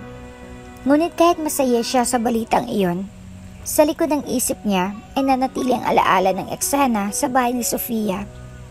At ang kaalamang minsan, Ang tunay na pagmamahal ay yung kayang lumayo para masigurong masaya ang taong mahal mo. Ngayong araw ay tahimik na nakaupo si Regulus sa gilid ng maliit na garden sa labas ng bahay ni Sofia. Pinagmamasdan si Michael na masayang naglalaro ng maliit na remote control car. Ramdam niyang lamig ng hangin at bigat ng mga salitang alam niyang kailangang sabihin sa bata. Nang mapansin siya ni Michael, agad itong lumapit, dala ang laruan at may malawak na ngiti sa mukha. Nakipaglaro ito sa kanya hanggang sa nagkwento ang bata tungkol sa pangarap nito. Uncle Regulus, sabi ni Michael habang nakatingin sa kanya, I wish our family could be complete again. I want to have a dad. I want to be like other kids who can play with their dads, eat together, and live in one house. Napatingin si Regulus sa bata. Ramdam ang bigat ng mga salitang iyon. Alam niyang bilang isang bata, natural lamang na mangarap ito ng masaya at buo na pamilya. Pinilit niyang ngumiti, kahit sa loob-loob niya ay parang may kumikirot. I understand, Michael. Mahinang sagot niya. You deserve that dream, and I know one day it will come true. I'm sure our family will be whole again. Nakatingin din si Sofia sa kanila. Sandali silang nagkatinginan ni Regulus. Isang tingin na may halong pangunawa at hindi na kailangan ng salita para magpaliwanag. Ngumiti siya rito, isang simpleng ngiti na nagsasabing naiintindihan niya. Pagkatapos ay hinaplos niya ang buhok ni Michael. I'm sure your dream will come true. Dagdag niya, one day, you'll have a happy and complete family. Matapos iyon, dahan-dahan siyang tumayo. I should get going. Sabi niya sabay lakad palayo. Ngunit bago siya tuluyang makalayo, sinundan siya nito. Regulus, wait, where are you going? Patuloy siya sa paglakad hanggang sa naabutan siya ni Sofia at hinawakan ng kamay kong kayay. Natigil siya sa paglakad. Maaari ba tayo mag-usap, Regulus? Hinarap niya naman ito at sa kamarahang nagsalita. Sofia, tungkol sa pinangako mo sa akin noon na kapag nahanap ko ang anak mo ay pakakasalan mo ako. I want you to know na hindi mo na kailangang tuparin ang pangakong iyon. I want Michael's dream to come true. A happy and complete family. And I think maybe there's a still chance for you and your husband to work things out. I don't want to be the reason that dream doesn't happen for him. Sandaling natahimik si Sofia. Tila hindi alam ang isasagot. Pero nagpapatuloy si Regulus. May lungkot ngunit may tapang sa tinig. Next month, I'll be leaving anyway. My name has been cleared and I'm going back to service. I'm sure I'll be assigned somewhere far away from here. That's why I think it's better if I step back now. Tumingin siya kay Sofia ng huling beses. May bakas ng pait sa ngiti. Take care of yourself. And Michael, he's a good kid. He deserves to have his dream come true. At sa huling hakbang niya palayo, ramdam ni Sofia na hindi lang basta pag-alis iyon. Isa yung pamamaalam. Mabilis lumipas ang mga araw at linggo matapos magpaalam sa Regulus kina Sofia at Michael. Tulad ng sinabi niya, dumating ang utos. Naka-assign siya ngayon sa isang probinsya. Malayo sa reservation, malayo sa kanila. Tahimik lang siya nakaupo sa gilid ng barracks. Hawak ang isang tasa ng kape habang pinagmamasdan ang mga ulap na tila mabigat din sa damdamin. Hindi niya maipaliwanag, pero bawat umaga, hinahanap niyang boses ni Michael, ang ngiti ni Sofia, at ang init ng presensya nila. Lalo niyang nararamdaman ang lungkot. Regulus, tawag ng isa sa mga kasamahan niya, sabay upo sa tabi niya. You look like a man with a broken heart. Mahina siyang tumawas sa kainin ng kape niya na malamig na. Maybe I am. Come on, man. Singit ang isa pa nilang kasamahan, si Corporal Darren, habang nagsusukbit ng rifle. Why didn't you fight for her? You're a soldier. You fight. That's what you do. Napailing lang si Regulus, ngumiti ng mapait. How do you expect me to fight for something I already know I've lost from the very start? Nagtaas ng kilay si Darren. You mean Sophia? Yes. Sagot niya, mahinang boses pero diretso ang tono. From the beginning, I knew she still loved the father of her child. I knew Michael dreamed of having his family complete again. I wasn't about to stand in the way of that. Tahimik sandali ang grupo, pero si Yalan ay umismid at bumulong. Still, you look like you belong there. Regulus laughed dryly. Belonging doesn't mean it's meant for you. Wow, poetic ka pala, Reg. Biro ni Darren. But still, the way I see it, you already loved that kid like year one. Yes, I did. He admitted, staring at the coffee in his hands as if it could show him Michael's face. I treated him like my own son. And Sophia. Sandaling tumigil siya bago muling nagsalita.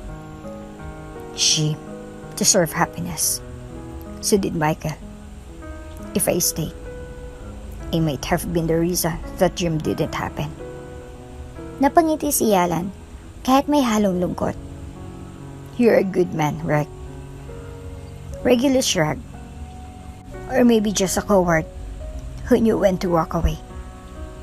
Tumawang dalawa niyang kasama pero halatang hindi biro lang ang laman ng puso niya. Habang patuloy silang nagbibiro, sa loob-loob na Regulus, ramdam pa rin niya ang lungkot at pangungulila. Hindi lang kay Sophia, kundi kahit sa lahat. Kay Michael na itinuturing niya ng anak kahit alam niyang hindi siya kailanman magiging bahagi ng buong pamilya nito. Lumipas ang mga araw at ganun pa rin ang naging takbo ng buhay ni Regulus sa probinsya. Tahimik ang paligid, ngunit sa kabila ng katahimikang iyon, mabigat ang dibdib niya sa bawat gabi. Habang nakatanaw sa malayong bundok, naisip niya si Sophia at Michael. Kung ano kayang ginagawa ng mag-ina. Maraming beses niyang sinubukang burahin sa isipan ang mga alaala nila. Ang tawanan, ang simpleng hapunan, ang mga gabing magkasama silang tatlo. Ngunit sa tuwing pipikit siya, bumabalik ang lahat. Mas malinaw pa kaysa sa gusto niyang maramdaman. Hoy, Regulus! Tawag ng isa sa mga kasama niyang sundalo habang nag-aayos ng gamit. Parang ang layo mo naman mag-isip. Ay problema ba? Bagya siyang umiti, pilit at walang init. Wala, siguro pagod lang sa trabaho. Umiling isa pa nilang kasama. Pagod? Hindi ganyan ang itsura ng pagod. Para ka may iniwan sa bahay na hindi mo matahimik. Napabuntong hininga sa Regulus. Saka nagpatuloy sa paglilinis ng baril. May mga bagay na kahit gusto mong balikan, mas mabuting hindi na. Para sa kanila, para sa'yo. Tahimik ang grupo saglit bago muling nagsalita ang isa. Kung para sa kanila, para sa'yo. Sandaling natigilan sa Regulus, sa kabahagyang umiti ng mapait. Minsan, kailangan mong tanggapin na hindi lahat ng laban dapat mong ipanalo. Napailing ito sa kanya at binigyan pa siya ng payo na di niya naman susundin dahil buo na ang pasya niya. Mas lalong humigpit ang paghawak niya sa desisyon na mas pipiliin niyang magtiis sa lungkot kaysa maging dahilan para masira ang mundo ng taong mahal niya. 9 na buwan ang lumipas mula nang huli niyang makita sina Sophia at Michael. Sa loob ng halos 1 taon, puro tungkulin, utos, at misyon lang ay natupag niya. At ngayon, sa wakas, binigyan siya ng pahinga. Mainit ang araw nang bumaba ang military truck sa drop-off point, ang lugar kung saan ibinababa ang mga sundalong nagbabakasyon. Isa-isa silang bumaba, dala ang kanilang backpack at ilang gamit. At bawat isa ay sinalubong ng kani-kanilang pamilya. May mga batang tumatakbo, may mga asawang agad na yumayakap, may mga magulang na nangingilid ang luha sa galak. Hindi na asa ni Regulus na may sasalubong sa kanya. Wala siyang binanggit kay Sofia tungkol sa pagbabalik niya. Isang bahagi sa kanya ang takot na makita ulit ang mag-ina.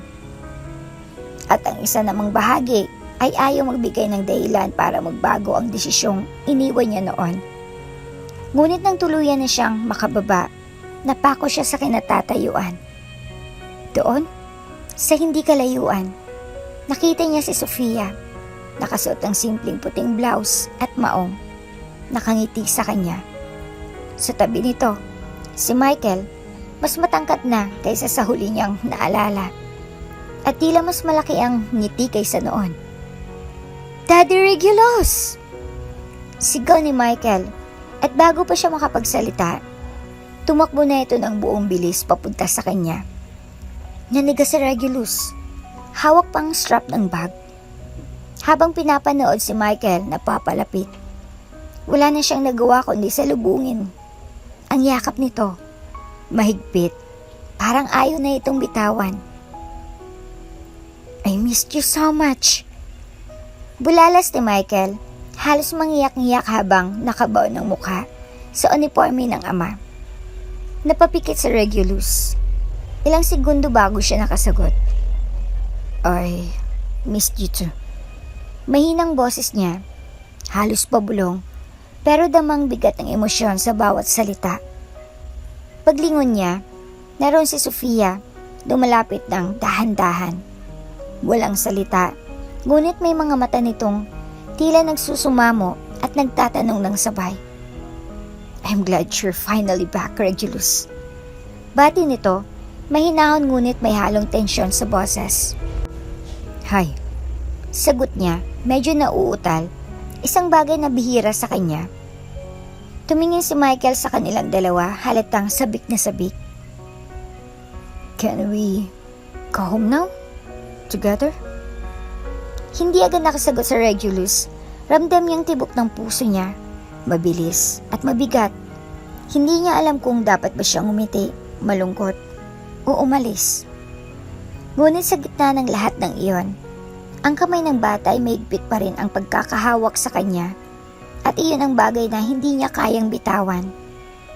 Pagdating nila sa bahay, hindi na nawala ang ngiti ni Michael habang hawak-hawak ang kamay ni Regulus. Parang hindi nito kayang bumitaw kahit isang segundo lang. Mula sa pagbukas ng pinto hanggang sa maupo sila sa sala, tuloy-tuloy ang kwento ng bata. Lahat ng nangyari sa eskwela, sa mga bagong laruan, at pati na rin sa mga simpleng bagay na gusto nito ipakita kay Regulus.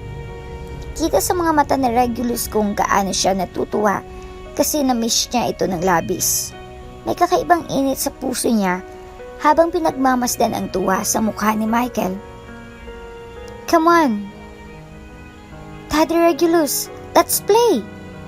Masiglang yaya ni Michael habang hawak ang laruan nitong kotse. Tumawa si Regulus at tumango. "Alright, buddy. Show me how fast these things can go." Habang naglalaro sila sa carpet, hindi naiwasan ni Sofia na mapatitig sa kanila mula kusina. May malambing na ngiti sa labi nito at sa loob-loob, may mga salitang matagal na nito gustong sabihin. Nang makatulog na si Michael matapos ang halos isang oras ng kasiyahan, saka lumapit si Sofia kay Regulus para makapag-usap. Tahimik silang dalawa sandali. Tila parehong naghahanap ng tamang simula. "You know?" Mahina pero malinaw ang boses ni Sofia. "I still haven't forgotten my promise." Napangiti si Regulus sa babae, halatang nagulat. "Promise?" Tanong niya, kahit malinaw sa kanya kung alin ang tinutukoy nito. "I'm still going to marry you." Sabi nito diretso, walang pag-aalinlangan. "And it's not just because you saved my son. It's because maybe I fell in love with you too." Nanlaki ang mga mata ni Regulus. Hindi niya inaasahan na maririnig ito ngayon. Lalo na't iniiwasan niya ang mga ganitong usapan noon. "Sophie," tanging nasabi niya, may bahid ng paggalito at tuwa. "What about Michael's father?" Huminga ng malalim si Sofia bago sumagot. "We tried. I tried to see if I still love him. And I realized that I no longer have feelings for him. I only choose to forgive him because my son begged me to. But her eyes locked on Regulus, filled with raw honesty and emotion. In the past 3 years that we've been divorced, my feelings for him have completely faded, and that's something I can never get back. Regulus swallowed hard. His mind torn between what he wanted and what he thought was right. Sophia, I must hold you. My life is not stable. I could be sent anywhere, at any time. I can't promise I'll always be here for you or Michael. I'm not asking you to promise where you'll be. Agad nitong sagot. I'm asking you to promise who you'll be with me. Distance doesn't scare me, Regulus. Losing the chance to be with you does. He looked away for a moment, clenching his jaw. If I stay, Michael's dream of a complete family. Michael's dream is to see me happy, and is smart enough to know who makes me happy. Tahimik si Regulus, sinusubukang pakalmahin ang mabilis na tibok ng kanyang puso. Sophia, I don't know what to say. You don't have to say anything right now. Sabi nito at bahagyang ngumiti. Just know that this is out of gratitude. This is love. And I've been carrying it for a while now. Hindi napigilan ni Regulus na ngumiti. You have no idea how much that means to me. Sabi niya, sabay abot sa kamay nito. But if we do this, I want it to be because we're sure. Not just for us, but for Michael too. Tumango si Sophia. I know, and I'm sure, Regulus. I've never been more sure about anything in my life. Sa sandaling iyon, parang masumigpit ang kapit ng kamay ni Sophia sa kanya at ramdam ni Regulus ang init na dulot ang masalitang iyon. Isang init na matagal niya nang pinipigilan pero ngayon ay unti-unti nang bumabalot sa kanya. Kinabukasan, maaga silang gumising ni Michael. Pagmulat pa lang ng bata, agad itong sumiksik sa tabi ni Regulus. Tila ba gusto nitong silitin ang bawat segundo ng bakasyon na kasama siya nito. Good morning, Dad, Regulus. Masayang bati ni Michael habang nakangiti mula hanggang tenga. Regulus chuckled. Ginulang buhok ng bata. Good morning, Trump. Anong plano natin today? Nag-isip si Michael sandali. Kunwari ay seryoso, tapos biglang umiti. Let's go to the park, and then ice cream after. And maybe you can play basketball with me like before. Napangiti si Regulus at tumango. Sounds like a plan. Habang nasa park sila, tumatakbo si Michael paikot-ikot. Habang si Regulus ay nakaupo sa bench, pinagmamasdan ng bata na para bang gusto niyang i-freeze ang oras. Nang mapagod ang bata, tumakbo ito pabalik at umupo sa tabi niya. You know that, Regulus? Nagsimula si Michael. Medyo mahinang boses pero puno ng sincerity. I have a dream. Ano yun? Tanong ni Regulus habang itinatamang cup ng bata. I dream of having a complete family. Sabi nito habang nakatingin sa malayo. And it doesn't matter if it's with my real dad or with you. Tumango si Michael, parang sinasabi niyang pinag-isipan niya ito ng mabuti. Because I already accept you as my dad, and I understand if Mama is in love with you. Natigilan si Regulus, sandali siyang natahimik bago siyang umiti. Pilit tinatago ang bigat ng emosyon na naramdaman niya. Michael, thank you. That means more to me than you'll ever know. Ngumiti si Michael at humilig sa kanya. You've always been here for me and my mom. Even when you're far away, I know you're thinking of me. That's enough for me to call you my dad. Marahang niyakap na Regulus ang bata. Pinipigilan ng sarili na maluha. I'll do my best to always be here for you, Trump. No matter what. At doon, habang kumakain sila ng ice cream pagkatapos, ramdam ni Regulus na hindi lang pala si Sofia ang nagmahal sa kanya ng totoo. Pati si Michael, na wala namang obligasyon na tawagin siyang dad, ay kusang nagbigay ng lugar para sa kanya sa puso nito. Matapos ang ilang buwan ng pag-uusap at pag-aalangan, sinubukan din ni Regulus at Sofia na pumasok sa isang relasyon. Hindi yun naging madali. Maraming iniisip, maraming takot, pero pinili nilang bigyan ng pagkakataon ng isa't isa. Mas lalo rin na lumalim ang bonding nila ni Michael at ama na talaga ang tingin sa kanya. Ngunit hindi maiiwan ang mga pagkakataon na kailangan niyang magpigil ng salos at damdamin. Pag nakikita ni Regulus sina Sofia at Michael at Darius na magkasama, nagkakatuwaan, nagtatawanan, may kurot sa dibdib, ngunit pinapaalala niya sa sarili na may karapatan si Darius na makasamang anak niya. Karapatan iyon na hindi dapat agawin ni inuman. Makalipas ang ilang buwan ng tahimik ngunit masayang relasyon ni Regulus at Sofia, unti-unti nang nasanay si Michael na kasama siya sa araw-araw. Parang isang totoong pamilya ang turing nila sa isa't isa. Kahit may mga pagkakataong mahirap pigilin ang pagsiselos. Kapag nakakasama ni Michael ang ama nito si Darius sa school activities o mga weekend lunch, parang nanatiling tahimik sina Sofia at Regulus. Pinipilit nilang huwag hayaang lamunin sila ng insecurities. Alam ni Regulus na may karapatan si Darius na makabanding ang anak at si Sofia naman ay naniniwala sa kahalagaan ng relasyon ng ama at anak. Pero isang hapon, habang naglalaro sila Michael sa sala, biglang nag-ring ang cellphone ni Sofia. Saglit niyang sinulyapan ang screen at napakunot ang noo. Ano number? Bulong niya. Bago sinagot ang tawag. Miss Jones? Isang malalim at formal na boses ang narinig. Yes, speaking. This is from the Criminal Investigation Bureau. We're informing you that Mr. Darius Hernandez is currently in custody. He's facing multiple charges involving illegal business operations, smuggling, money laundering, and illegal firearms trade. Nanlaki ang mga mata ni Sofia. What? Are you sure? Yes, Mom. We thought you should be informed, given that you share a child with him. Pagkababa ng tawag, hindi agad nakapagsalita si Sofia. Halata sa mukha nito ang gulat at bigat ng balita. Ano yun?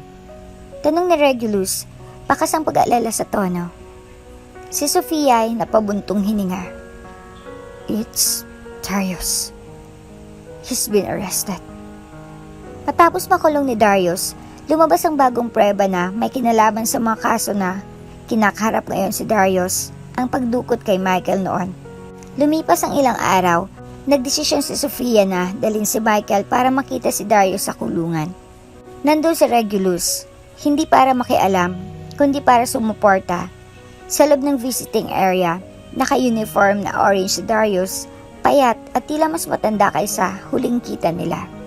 Pagkaupo ni Michael, agad na napaiyak si Darius.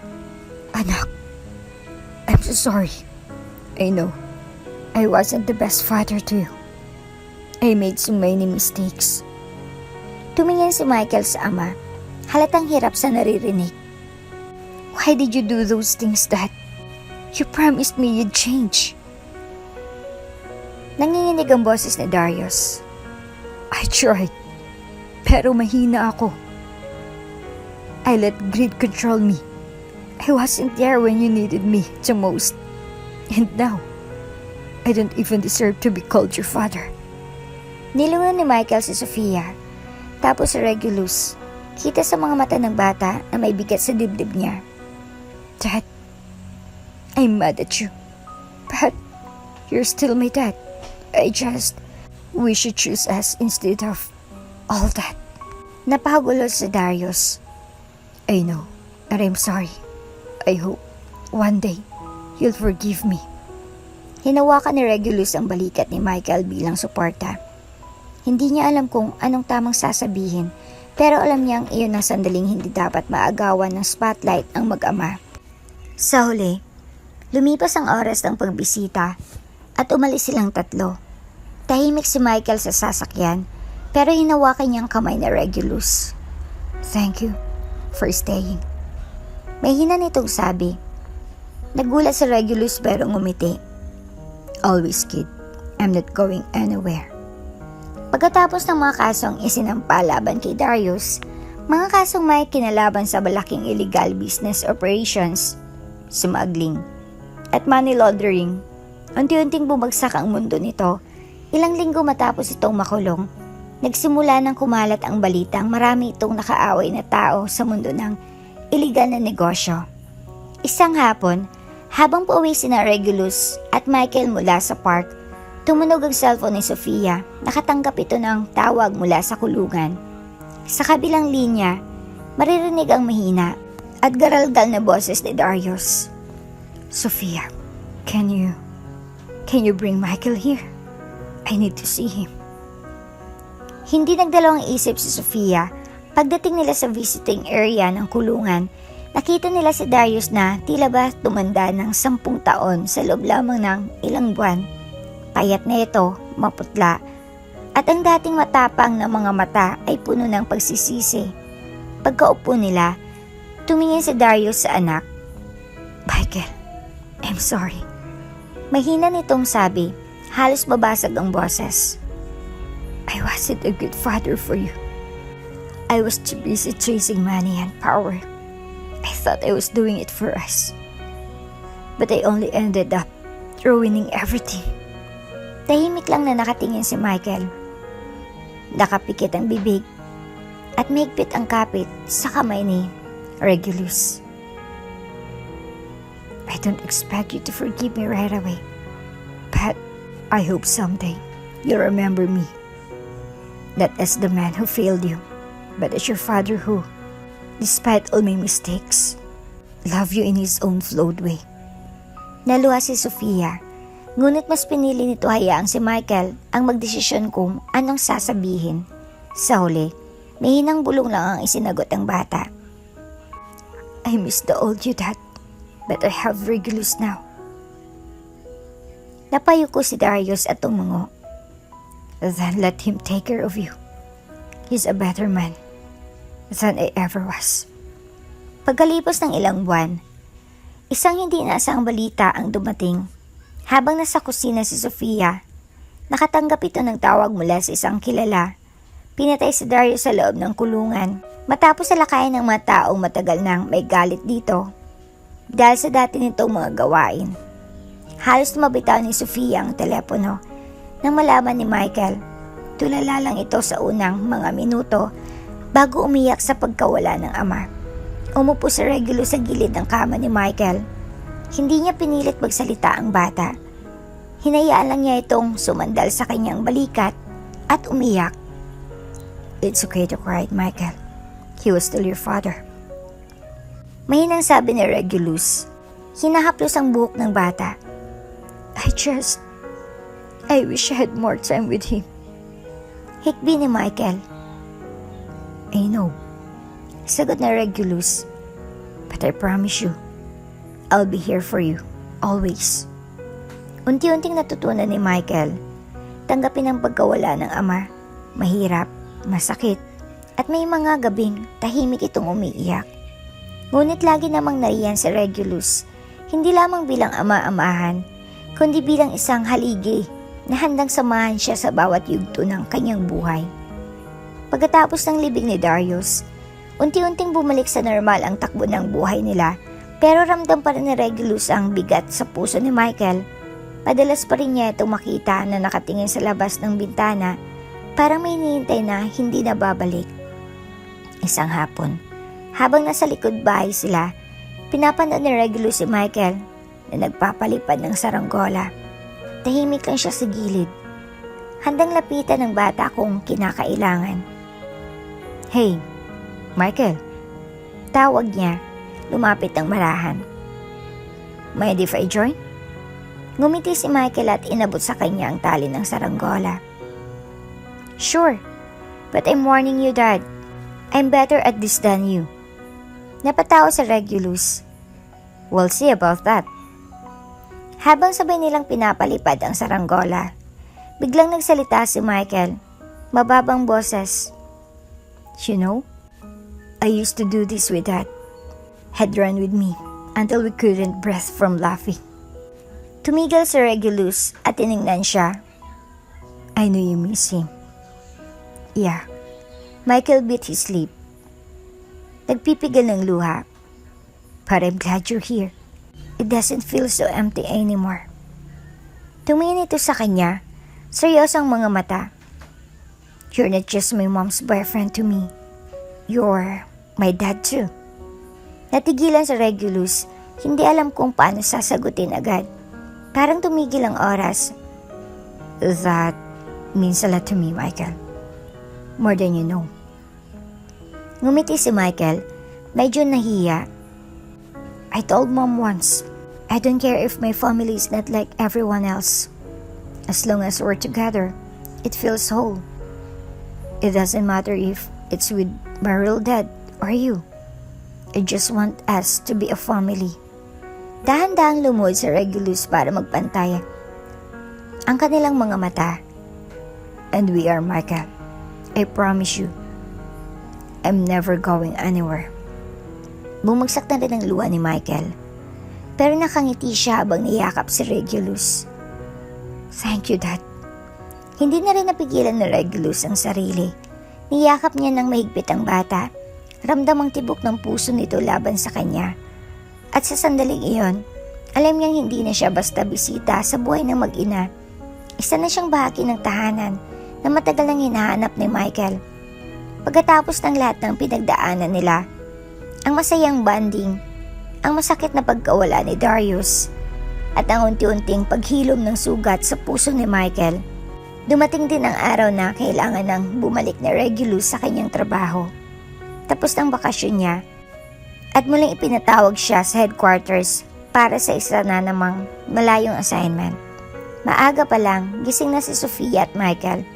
Tahimik lang si Michael habang nakaupo sa sofa. Hawak ang isang maliit na laruan na ibinigay dito ni Regulus noong unang araw ng bakasyon. Alam niyang paalis na muli ang lalaking tinuturing niyang tunay na ama. Dad? Mahina nitong tawag nang makita nitong lumabas sa Regulus mula sa kwarto, suot ng uniforme. Ngumiti si Regulus at lumapit sa kanya. Hey, chump. Alam ko na ang iniisip mo. Dumuhod siya para magpantay ang kanilang mga mata. Pangako, babalik at babalik ako. Walang assignment na makakapigil sa akin na bumalik sa inyo. Napakagat labi si Michael, pilit pinipigilan ng luha. I'm going to wait for you, Dad. Kahit gaano katagal, hihintayin kita. Hindi na nakapagpigil si Regulus at niyakap ng mahigpit ang bata. Salamat, anak. Mahal na mahal kita. Love you too, Dad. Mahina pero totoo ang bawat salita ni Michael. Sabay hapit ng yakap na parang ayaw na siyang pakawalan. Mula sa gilid, tahimik lang si Sofia, pinagmamasdan ng dalawa. Nang matapos ang yakap, lumapit si Regulus sa kanya. I guess this is goodbye for now. Aniya habang hinahaplos ang pisngi ni Sofia. Napangiti siya kahit may bakas ng lungkot sa mata. I love you, Regulus. Napangiti rin ang lalaki at tumugon agad. I love you too, Sofia. More than you'll ever know. Nagyakap sila ng mahigpit. Ramdam ang init at tibok ng isa't isa. At bago siya tuluyang lumayo, hinawakan na Regulus ang kamay ni Sofia at bumulong. Pagbalik ko, magpapakasal na tayo. Ayoko maghintay pa ng mas matagal. Gusto ko, buo na tayo bilang pamilya. Hindi na napigilan ni Sofia ang mapangiting may kasamang luha. I'll be here, waiting for you. Bago siya lumabas ng pinto, uling tumingin si Regulus sa kanyang mag-ina, ang babaeng mahal niya, at ang batang itinuring niyang sariling dugo. At sa pagbalik niya sa trabaho, ramdam niyang kakaibang lakas at determinasyon. Hindi na lang siya basta nagtatrabaho para sa tungkulin, kundi para sa pamilyang naghintay sa kanya sa kanyang pagbabalik. At dito na nga po nagtatapos ang ating kwento. Hanggang sa muli! Kung bago ka pa lang sa channel neto, ibang kwento ni Ate Jane, istorya mo, ikwento ko. Huwag kalimutang pindutin ang notification bell at subscribe button.